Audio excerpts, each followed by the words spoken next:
Bonjour à tous les camarades, aux amis, aux collègues et au peuple d'Europe. Je m'appelle Felipe Van Kersbilk. Comme syndicaliste ici en Belgique, je coordonne depuis 3 ans un effort que nous appelons la conférence sociale conjointe, qui est un effort de convergence de syndicats, de mouvements féministes, écologistes, altermondialistes d'une vingtaine de pays d'Europe. Notre conviction, c'est que, après avoir dit pendant des années dans les forums socio-européens, une autre Europe est possible, nous devons maintenant nous organiser concrètement pour la faire avancer. Sinon, nous le dirons encore pendant 50 ans. Pour cela, nous avons des choses importantes. Et la chose la plus importante que nous avons, c'est la preuve éclatante, évidente, de l'échec global du néolibéralisme. Échec économique évident. Dans un monde extraordinairement riche, le néolibéralisme crée la pauvreté, mais aussi un échec politique. On voit l'état de déliquescence de la démocratie dans pas mal de pays d'Europe et dans l'Europe en général. Nous avons aussi, et ça il faut le dire, des analyses largement convergentes dans une très très grande partie de la gauche réformiste et radicale et écologiste européenne. Et nous avons des propositions, des alternatives. J'en ai un petit peu marre des journalistes analphabètes qui continuent à dire que le mouvement altermondialiste et que le mouvement de protestation radicale est capable de critiquer mais n'a pas d'alternative. Ce n'est pas vrai. Nous avons des alternatives nombreuses, précises, globales et réalistes. Pas pour dans 20 ans. Pour maintenant. Ce que nous n'avons pas, c'est très simple. Nous n'avons pas l'unité des luttes européennes et nous n'avons pas encore trouvé la méthode qui permet de transformer nos convictions, nos espérances et nos propositions en un rapport de force politique.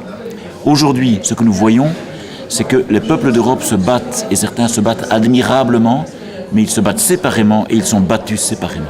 Ce que nous devons construire, c'est un mouvement social européen.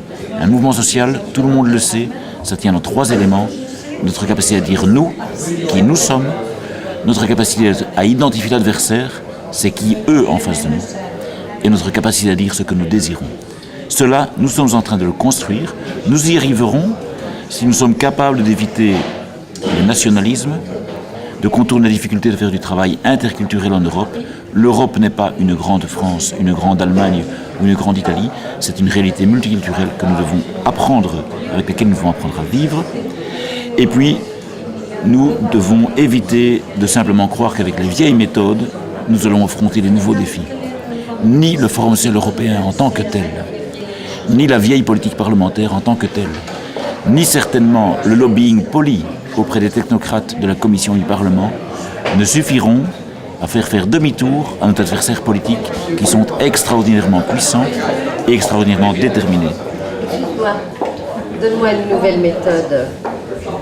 Voilà. Alors, par exemple, nous avons fait des euromanifs à l'appel de la Confédération européenne des syndicats, de nombreuses fois. Nous avons été parfois 50 000, parfois 80, parfois 120 000.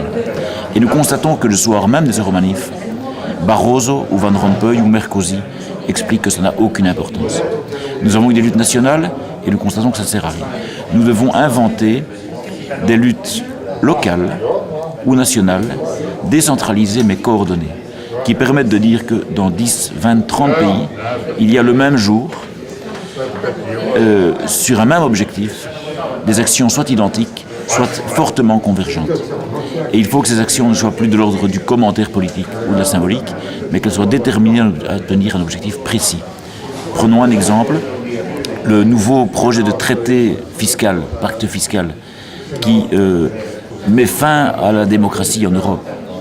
Nous devons être capables de mener dans chaque pays des luttes qui correspondent aux caractéristiques culturelles, sociales du pays.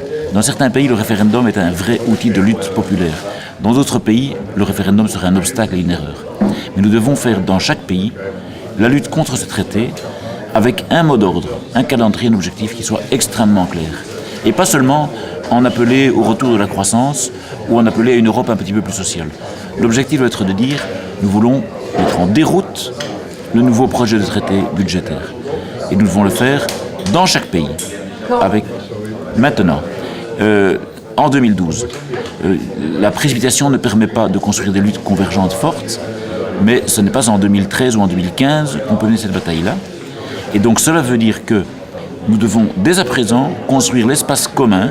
Nous l'avons appelé Alter Summit, et nous avons créé un site et un appel sur le nom de altersummit.eu, qui a pour seule vocation d'inventer cet espace commun dans lequel à la fois la méthode, la qualification exacte de l'objectif de lutte concertée et la création d'une coalition large dans laquelle personne ne doit tenter d'exercer un pouvoir hégémonique sur les autres, mais dans lequel nous voulons créer notre propre hégémonie collective contre le néolibéralisme. C'est ce que nous voulons faire dans altersummit.eu.